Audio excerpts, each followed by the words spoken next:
There are areas within myself where I cannot compromise. I am going to work hard. I am going to train hard. I am going to improve myself. Your life won't turn out how you planned it. It turns out how you work for it. How you wake up and you chase that dream every single morning. It's what you give your time and your energy to that takes you to the next level. You must understand that your life is on the line. Every single day, you wake up and you get out of your bed. There's competition racing to get to the top of that mountain. What are you gonna do to be the winner? How much time would you put in? How much blood, sweat, and tears are you willing to lose? Look yourself in the mirror. Ask yourself, if not now, then when? It's when you have nothing left. It's when you depleted all your money, when all your energy gone, when you have nothing left, that's when it's showtime. When you find a way out of no way, when you find breath that you don't have, when you find energy that did not exist, when you want this thing as bad as you want to breathe, that's when you find a way. Because for some reason, so many of you are living your lives based on other people's opinions. And that is crippling you.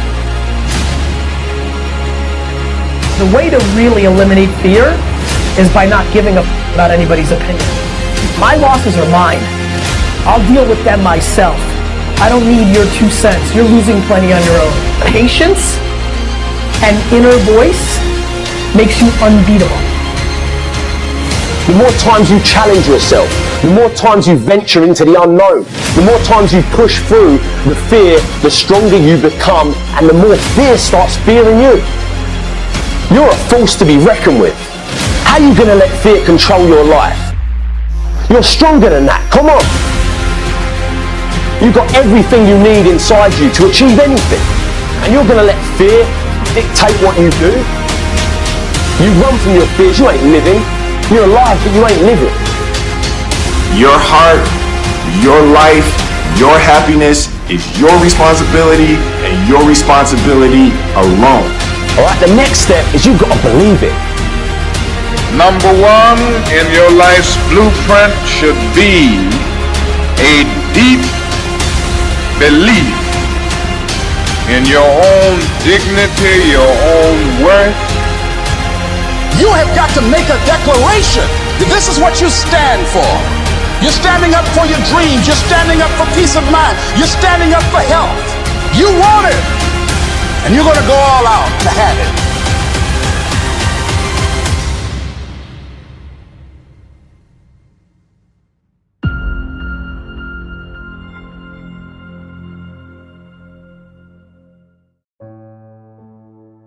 Average becomes sort of like this slow asphyxiation. It's almost like an anesthetic. And that over time we become kind of immune and dulled to the average that we're becoming. I know this is true, at least for me. You probably experience it yourself too. And so over time we sort of minimize where we're at. In other words, I'm a little pudgy instead of being, no, you're a fat ass, right? You don't magnify the degree to which the pain ought to be affecting you. And so really what he means in that is, listen, you're gonna get out of your life what you'll accept. That's really difficult for people, I think, to understand is, look, what you think you're worth and what you're gonna tolerate is absolutely what you're gonna bring into your life and what the outward part of your life's gonna look like. And so I live by that. Like, I let myself sort of feel the pain and the difficulty of being not where I wanna be in whatever that area is, whether it's my spirituality, my relationships, my money. I let myself feel that pain because, as you know, there's two motivators, right? There's the gaining of pleasure, right? Wanting to go get something, chasing the dream, but then there's the avoidance of pain. And for a lot of champions, that's a pretty big driving force for them. And so at least for me, I leverage both of those things on me to get myself to take action. One of the reasons I'm relatively fit is not just peak state. I have an uncle in my family that died at 50 years old of a heart attack. He's my godfather, my dad's only brother. I kind of resembled him. And I look like him a lot. So on the way back from his funeral, my reticular activator's on heart attacks. On the TV screen on the airplane, I'm listening to music, is the Oprah Winfrey show. She's going through a new heart scan. I've unplugged my headphones, plugged it into the airplane one. I scheduled it. I went in, I had a world-class doctor who understood reasons and leverage instead of just prescribing. Because when we coach people, you need to do this, you need to do this. Doctors do it. Take this pill, take this. He understood leverage and reasons. What you do is you take the scan, then you go to lunch, you come back. I took the scan, I went to lunch, I had a burrito. I came back and I'm in the, when I walk in, I sit down, the doctor comes up and he says, "Oh my, I can't believe these arteries are in that young body." Got my attention. We walk back in, we sit down. He could still go, "You need Crestor, eat clean, get out of here." Isn't that what an average doctor does, right? No, wired me with huge reasons. He goes, "Let me ask you a question. I heard your wife's pregnant. I said, "Yeah, I have a son." And he says, "Do you want to be there when he graduates from high school to be there for that day?" I said, "Yes, sir, yeah." He goes, "Your wife's pregnant. What do you have?" And I said, "A daughter." This is where you get a dad. He goes, "She was 6 months pregnant." He goes, "Do you, would you like to walk her down the aisle on her wedding day, or are you okay that it's some other man?" I went, "What the fuck is on this scan?" Right? Like, and he goes, "I want to be very clear with you. If you keep going down the road you're going, there'll be some other man with your son at graduation high school, and a stranger's walking your daughter down the aisle that's not even born yet on her wedding day." And I went, boom. And he goes, "But if you do exactly what I tell you to do, you'll be there." And so to this day, brother, there are mornings when I wake up, not every morning, I don't want to go to the gym. I go, "Bella's wedding, Bella's wedding, Bella's wedding." So my standards are high because of my big old reasons. Other dudes may miss the gym that day because they're not going to miss their daughter's wedding if they don't go. But I've convinced myself I will. I get emotional. I've convinced myself I'll miss my daughter's wedding. So I will get my ass out of bed at 4 o'clock in the morning and I will get to that gym because my reasons are bigger, so my standards are higher. So that's what I think causes us to have great standards, is huge reasons. If somebody is going to come after you and they want to hurt your feelings, there's one thing every time they will reach for. That is something that is true.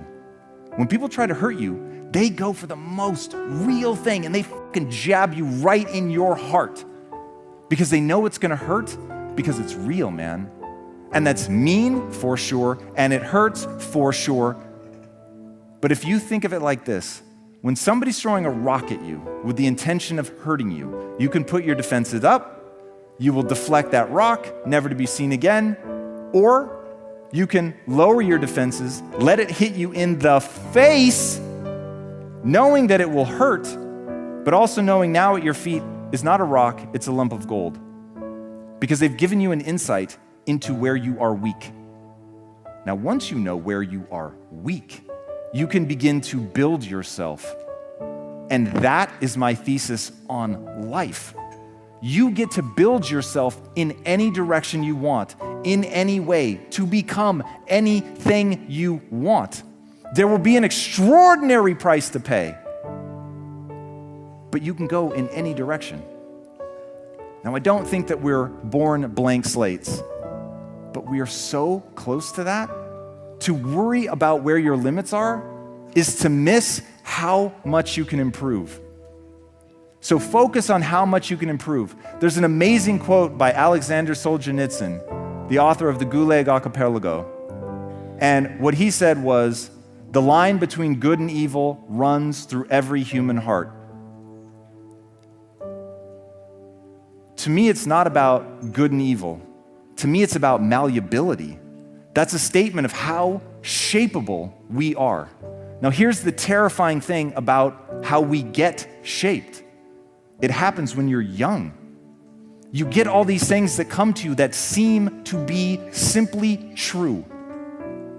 I believed that the human mind couldn't change. I believed that it was fixed. I believed that my talent and intelligence were just what they were. It all seemed true. It wasn't like I knew it to be a lie. It wasn't even like I knew that I had a choice to think of it a different way. And one of my favorite quotes of all time is from Albert Einstein. And he said, "The most important decision any human being has to make is whether they live in a friendly or a hostile universe." Decision. The most important decision anyone has to make. Because neither of those two states is empirically true, but either will immediately appear true once you decide to believe it. So once you decide to believe, yo, the world is working for me, this shit is happening for me, it's not happening to me, I know this room has heard that statement. Once you believe that, you start looking for the ways in which that was powerful. How is the worst thing that ever happened to me actually secretly the best thing that's ever happened to me? And so suddenly I started saying, how is this shame of sitting in bed, how is this the best thing that's ever happened to me? How is this soliary type awareness of just how dumb I really am, how is that powerful? And the thing that winds me up, when I say that, when I talk about I started from not being that bright, nobody thought I was gonna win, my own mother thought I was gonna fail, my father-in-law did not want me to marry his daughter, they think that I'm just being humble or that even I misidentified myself. But the reality is that's how shapeable a human being is. And I had made decisions, I had chosen to believe things, I had chosen to value myself for things, I had built myself around, my self-esteem around things that were not moving me forward.